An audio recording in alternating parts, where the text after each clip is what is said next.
আমার রান্না বান্না কমপ্লিট। ফুলকপি বড়াটাও করা হয়ে গেছে, সেটাও তোমাদের দেখালাম। আর এখন রান্নাঘরে এখন যাব ওপরে, আর লাঞ্চ করব আর একটু দেরিতে। আর লাঞ্চ করার আগে ভাবছি একটু স্কিন কেয়ার করব।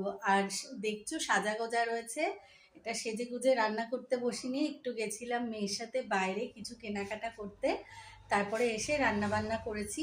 আর এখন রান্নাঘরের জিনিস দিয়ে একটা স্কিন কেয়ার করব, সেটাই তোমাদের সাথে শেয়ার করব।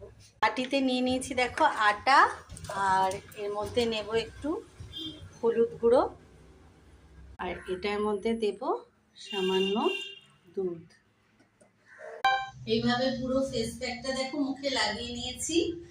আর যখনই আমি দিনের বেলা কোথাও বাইরে যাই, এইভাবে ফেস প্যাক করে মুখে নোংরাটা তোলার চেষ্টা করি, কারণ বাইরে বেরোলে তো ধুলোবালি যাই, সবসময় ফেস ওয়াশ ইউজ করি না।